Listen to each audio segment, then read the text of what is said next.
the precipice of a global revolution of economics and politics and government. Welcome to the blockchain. Power corrupts, money is power. The power to control the money is one that is now in the hands of those who pretend we can't function without them. So how can we do something about it? We are real-time, punk interviewers. So we are from Crypto Bazaar, Georgia, and we have a big community over there that are really interested in Bitcoin and in this revolutionary technology. And I think that Adam Beck, there is no need for introduction, so we go straight ahead with the questions. So the first question is, what is Liquid Network? How it works, in essence, future goals of it, and what problem does it solve, and whom it is? Yeah, so Liquid Network is a sidechain, so it's a kind of layer 2. So people are more familiar with Lightning, so it's something like Lightning, but with Lightning you're only really able to do the same thing you can do on Bitcoin, but more scalably or faster. Whereas with a sidechain you can introduce different functionality. And so you could put different functionality in there, but the Liquid sidechain has, Bitcoin scripts plus Bitcoin. Like the native coin is Bitcoin, and there's a mechanism to move Bitcoin between the main chain and the sidechain and get it out again, which is called a peg. And then with Liquid, the blocks are not mined but signed. It's just due to limitations and what you can do in this kind of layer at the moment with available technology. And then in terms of new functionality, we added a few interesting things. One is confidential transactions, which is kind of counterintuitive but neat thing that I can transact and send you a Liquid Bitcoin transaction, and if somebody looks on the block explorer, they can't see how much was transferred. And also Liquid supports user-defined assets. So for example, there's Tether on there, so you can have stable coins or securities or other assets for various reasons. And again, on the block explorer, you can't see, what was the transaction? Was it Bitcoin? Was it Tether? How much was it? We don't know, right? And then because it has a few extra opcodes that used to be in Bitcoin, like opcat and some new ones to do with covenants. It has quite extensive covenant support, so you can implement more complicated contracts. And but still in a Bitcoin model, right? It's like an extension to Bitcoin, but in a sidechain. And because you have support for multiple asset types, you can do like a trustless trade, trustless swap. So to trade Bitcoin for Tether or euros or what have you, and you can do that without trusting an exchange. Even directly from a hardware wallet, you can approve an order to, let's say, buy 0.1 Bitcoin at 60,000 if the price gets there, and then you sign it and you send it to SideSwap, and they put it in the order book. And if somebody takes it, the only way for them to take it is to pay for it. So you've got a sort of half-signed transaction, and when it's combined, it becomes a valid transaction, and then that can be sent to the Liquid chain, and it pays both parties, who could both be using hardware wallets. So, the only risk for placing a Bitcoin or a Tether in a hardware wallet onto a market to trade, the only way to take it is to pay for it. So it's completely safe to put it on the, on their order book, and they don't have custody of it, right? So you have this kind of trustless limit order being one where you can, pick a price to buy or sell and just leave it there and go offline. And then if somebody takes it later, then it will be swapped from your hardware wallet because you already approved transferring it for this price. Okay. A bit tricky, but yeah, I mean, the point is, it's like, because you've got some extensions and you've got support for other assets, the existing Bitcoin scripts applied to new assets lets you do these kind of things in a fairly simple way. Whereas on the main Bitcoin chain, you can't do that because the only asset is Bitcoin. Right? Well, so the next question is, what is the main challenges of Liquid Network? So what about the level of decentralization as well? And what is the role of the Liquid Federation? Yeah, so I mean, the main challenge with sidechains is the security model on like decentralization level. So it's technically difficult to make it fully decentralized, and so the implementation method is a federation, and so the liquid network blocks are signed by federation members, and federation members are just Bitcoin companies and exchanges or wallets and things like that. So they're running a piece of hardware, which is called HSM, which is connected to the network. It verifies blocks and it will sign them if it considers them valid. And so the security model is that it remains secure as long as not too many of these functionaries, like liquid members, are hostile, and that they don't manage to bypass the HSM because it has some physical security. So, it's a little different from mining, but they're performing a sort of block processing function, a bit like mining, and it's also, because it's not based on mining, it's not randomized, so it's every minute rather than 10 minutes plus or minus some randomness, right, with Bitcoin. So yeah, that's what it's doing, and the implication is mostly affecting the peg Bitcoin. Okay. Right? The assets that are issued on it are still fairly trustless because any user can run a liquid node like they can run a Bitcoin node, and they can verify the chain. And if the block signers did something unreasonable, they could replace them. Basically. Okay. So basically, you should trust the Liquid Federation. Well, not too much, but Not too much. yeah. I mean, you should always verify. I mean, so you can run a full node. I think that's one answer, right? Okay, I have another question about the Bitcoin blockchain from space. No internet required. It seems like futuristic. Yeah. Who are users of this product? Well, I mean, sort of technical users who want to go one level higher than running a full node, right? Which is they want a full node that can keep running even if the network is disrupted or they're in a very remote location where there's no internet. So they have some more information than no humans, eh? Yeah, well, I mean,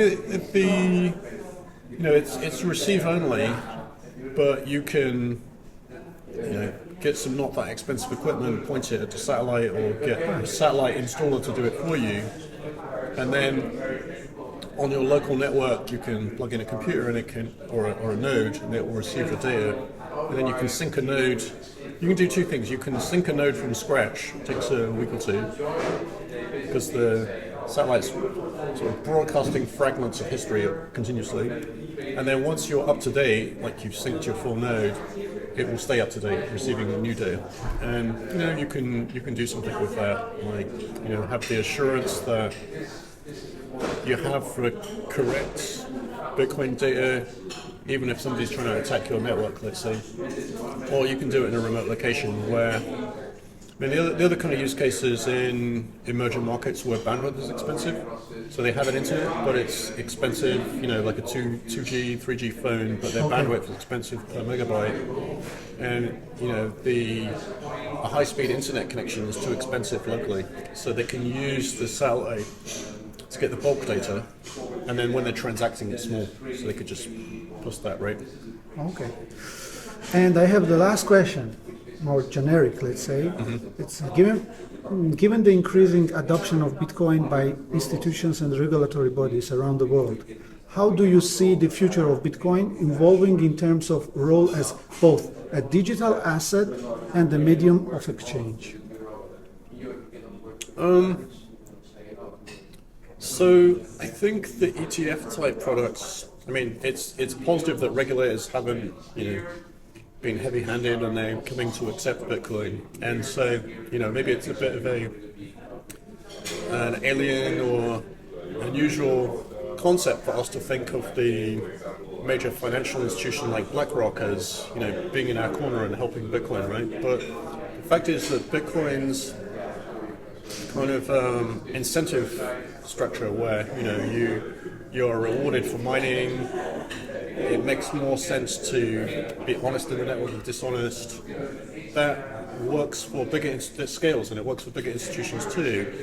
And so, I mean, I think of the ETFs as just another access, a way for a different group of people to get access to Bitcoin who would find the technology difficult or not want to deal with the IT backup risk and things like that. So, but I mean, I think it's important that the power users stay vigilant and do things themselves, keep their full nodes and keep control of their keys, because the network needs a certain proportion of people to do that, I think. Oh, great. So this was the last question, and I have another one, bonus one. Mm-hmm. Are you Satoshi Nakamoto? No, I'm not. Okay, it was Crypto Bazaar, and it was. Just one question. This is Adam Beck. Just one question. Thank you, Adam. Before you end, just one question about it. Like, what do you think about the HBO's documentary? We saw your reaction, but yeah. So I mean, I think they cover a lot of topics. So it's not just this kind of who is Satoshi curiosity that people find interesting, but they have a very general audience, and I think it gives an introduction to Bitcoin and explaining about Bitcoin. I mean, the producer was interested in Bitcoin, so he was presenting it in the correct light generally. So I think that's positive to expand the audience for Bitcoin material, and maybe some of the people will go in deeper and be at conferences in the next year or what have you, right? So. And I mean, I think their conclusion is wrong, but I think we're not going to. And the person they pointed at denies it. I believe him, and I think there are good reasons why it's very. It doesn't seem plausible. But I think it's been so long, 15 years, and Satoshi stopped participating in forums in 2011 apparently. I mean, I wasn't involved actively till 2013, so he was already stopped by a few years before I got into the forums. But so many people were curious and tried to research for 15 years, and there's no new data since 2011, right? So I think there's not going to be any digital evidence, and then the only thing that's left is just sort of guesswork. It's a fun game, a party discussion. Could it be this person? Why yes? Why no? And of course, you can do that for anybody, right? Anybody who was interested in electronic cash or involved with Bitcoin, was a programmer, that kind of thing. So, or even people who are not programmers. I mean, some of the ideas are not very, doesn't seem very plausible, right? But people do it anyway.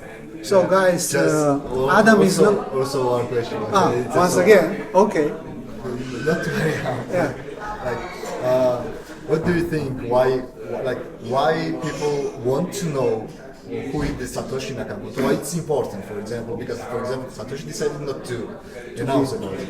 And the second one, for example, if someone find out, I don't know how, but if someone find out who is the Satoshi Nakamoto, who they are, I don't know, what's happened with the Bitcoin? It will change something or not? Yeah, I mean, why? I guess it's just sort of human nature and curiosity, because it's a kind of historical story. So it's a bit like the book and film Atlas Shrugged. There's John Galt, and it becomes a kind of a saying, who is John Galt? And they're not expecting an answer. It's just a kind of mythology of something that's sort of almost a story now, right, and not a reality. So I think it's kind of a fun part of Bitcoin's history that it's got this unusual starting situation. And I think it's positive for Bitcoin that Satoshi left, because it makes Bitcoin feel more like a discovery than a technology or an invention, right? But I think if somehow he became known, I think it shouldn't make so much difference anymore, because there's so much time and so many people taking an active interest in defending Bitcoin as they see it should be evolving or not changing to outside requests. That, I mean, there are so many people that tried to change Bitcoin that just failed. Basically Bitcoin just spits them out, chews them up and spits them out. Anybody who went against Bitcoin and tried to, push for change or force something or get into some kind of political situation, it just completely fails. So Bitcoin seems to be like the incentive system seems to be very robust at not taking changes on unless it's very widespread agreement, right? So I think that would stay the case. So it's probably less of a problem than people thought it would be, because I think the block size wars showed everybody how actually Bitcoin is more resilient than people expected. So I think the people that were pushing for the big blocks genuinely thought they could make it happen, right? And then we all learned that that's actually a lot harder than it looks. Even the miners can't change it, for example, right? So it improved the understanding about the game theory through seeing it happen. So, guys, thank you very much. So it's proven Adam Beck is not Satoshi Nakamoto. And see you later, and thank you very much. To love it. Yeah. All right. Ciao, ciao. Decentralize the trust, security, transparency, the networks run by us.